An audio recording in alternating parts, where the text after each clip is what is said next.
ایک اور بات جو یہاں قابل غور ہے وہ یہ ہے کہ ایک شخص نبی کریم صلی اللہ علیہ وسلم کے فعل یا قول یا آپ صلی اللہ علیہ وسلم کی تقریر بیان کرنے میں وہ جھوٹا ہے، لیکن وہ آپ صلی اللہ علیہ وسلم کے غزوے یا آپ صلی اللہ علیہ وسلم کی سیرت یا آپ صلی اللہ علیہ وسلم کی تاریخ جو ہے نبوت کی وہ بیان کرنے میں سچا کیسے ہو جائے گا؟ یہ سوال ہے۔ ہاں ایسا ہو سکتا ہے کہ ایک راوی حدیث بیان کرنے میں ضعیف ہے، جھوٹا نہیں، کذاب نہیں، متہم بالکذب نہیں، ضعیف ہے، یعنی اس کا حافظہ جواب دے گیا ہے حدیث بیان کرنے میں، وہ اس کا ضبط کام نہیں کر رہا، اس کو حدیث بھول گئی ہیں۔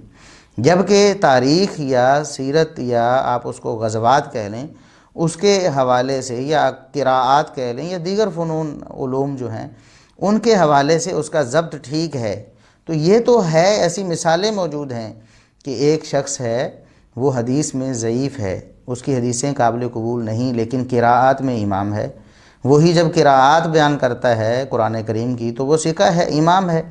اسی طرح ایک شخص حدیث میں اتنا بڑا اعلیٰ درجے کا ثقہ نہیں ہے، جتنے بڑے بڑے محدثین تھے ان کے پائے کا نہیں ہے، ان سے کچھ کم ہے، لیکن جب سیرت اور مغازی کا معاملہ آتا ہے تو ان میں امام بن گیا ہے۔ اس کی وجہ کیا ہے؟ یہ ضبط کا معاملہ ہے، جھوٹ کا معاملہ نہیں، کردار کا معاملہ نہیں، ضبط کا معاملہ ہے کہ اس نے احادیث سنی تو احادیث کا اس نے جب سن رہا تھا تو اس وقت اس کی توجہ صحیح نہیں تھی، یا بعد میں احادیث کا مذاکرہ نہیں کر سکا اور احادیث کو ضبط نہیں رکھ سکا، اس کو بھول گئی۔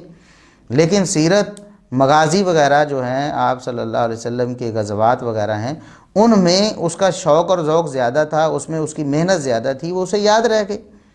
تو محدثین نے پرکھ لیا کہ احادیث بیان کرنے میں غلطیاں کر لیتا ہے اپنے ضبط کی وجہ سے، لیکن جب غزوات بیان کرتا ہے تو وہ بہت ثقہ ہے، اس کو نہیں بھولے ہیں۔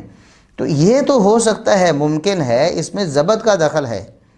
آج بھی ایسا ہو سکتا ہے کہ ایک شخص کو فلاں واقعہ یاد ہے اور فلاں بھول گیا ہے، اس میں اس کا ضبط کا معاملہ ہے، وہ سچا ہے۔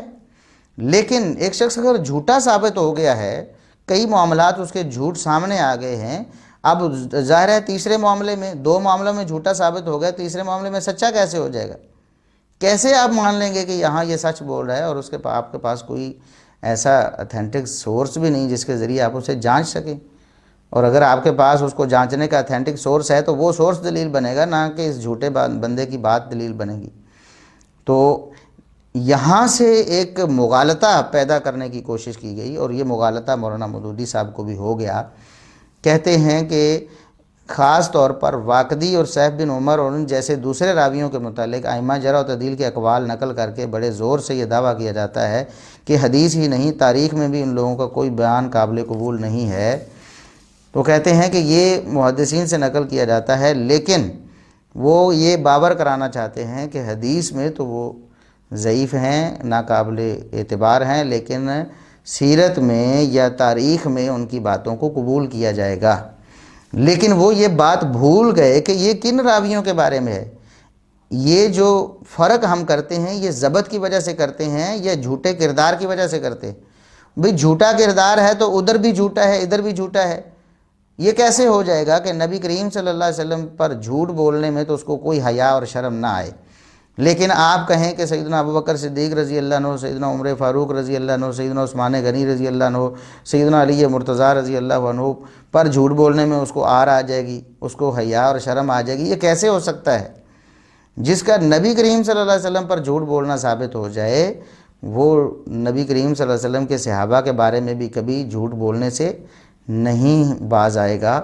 یہ بات تو ہر بندے کو، ہر عقل مند کو معلوم ہے۔ کون ہے جو ایسا سوچ سکتا ہے کہ ایک شخص نبی کریم صلی اللہ علیہ وسلم کی طرف قول یا فعل کی نسبت کرنے میں تو جھوٹا ہے، لیکن آپ صلی اللہ علیہ وسلم کی طرف غزوات یا آپ صلی اللہ علیہ وسلم کے اخلاق کی نسبت کرنے میں وہ سچا ہو جائے گا؟ کیا آپ نے پیمانہ کیا بنا لیا ہے؟ کیا پیمانہ بنایا ہے؟ تو اس لیے اس بات کو سمجھیں کہ محدثین نے اگر کہیں حدیث اور تاریخ کے حوالے سے راوی میں فرق کیا ہے تو اس فرق کی بنیاد ضبط ہے، نہ کہ اس کی عدالت، نہ کہ اس کی سچائی اور اس کا جھوٹا ہونا۔ اور دنیا میں کوئی بھی ایسا شخص جو تھوڑا سا بھی علم حدیث سے مس رکھتا ہے وہ کبھی ایسی بات سوچنا بھی گوارا نہیں کر سکتا کہ ایک راوی جو ہے وہ ایک طرف جھوٹا ہے اور دوسری طرف ہم اس کو سچا مان لیں۔ تو یہ بات، یہ غلطی مولانا صاحب کی سنگین غلطی ہے، اور یہ مغالطہ ہے جس میں مولانا صاحب خود بھی آگے ہیں اور لوگوں کو بھی انہوں نے تاریخ کے حوالے سے ڈال دیا ہے اس مغالطے میں۔ جو جھوٹا ہے وہ حدیث میں بھی جھوٹا ہے، وہ سیرت میں بھی جھوٹا ہے، وہ تاریخ میں بھی جھوٹا ہے۔ ہاں یہ ہو سکتا ہے حدیث میں ضعیف ہے لیکن غزوات کے بیان میں اس کو ضبط ہے تو اس کی باتیں قبول کر لی گئیں، اس کو نہیں بھولا ہے، یا تاریخ کے حوالے سے اس کو بات نہیں بھولی ہے تو اس کی بات قبول کر لی گئی، یہ ایک الگ مسئلہ ہے۔ اس میں تو محدثین نے یہ بھی فرق کیا ہے کہ ایک راوی جو ہے فلاں علاقے میں اس نے جو حدیثیں بیان کی ہیں وہ صحیح ہیں، اور فلاں علاقے میں جو بیان کی ہیں اس میں ان کو غلطیاں لگی ہیں، لہٰذا وہ ناقابل قبول ہیں۔ اس حوالے سے محدثین کی باتیں بڑی واضح ہیں، اصول حدیث کا ادنا سا طالب علم ان باتوں کو سمجھتا ہے، لیکن حاشا وکلا کسی محدث نے آج تک ایسا نہیں کہا کہ یہ جھوٹا ہے حدیث بیان کرنے میں لیکن سیرت بیان کرنے میں سچا ہے، یہ آپ صلی اللہ علیہ وسلم کی نماز بیان کرنے میں تو جھوٹا ہے، یہ حلت و حرمت کے واقعات بیان کرنے میں تو جھوٹا ہے، لیکن آپ صلی اللہ علیہ وسلم کی اخلاق اور آپ صلی اللہ علیہ وسلم کے غزوات بیان کرنے میں بالکل سچا ہے۔ یہ بات کس نے کہی؟ کوئی ایک حوالہ پیش کیا جا سکتا ہے محدثین سے؟ قطعاً نہیں۔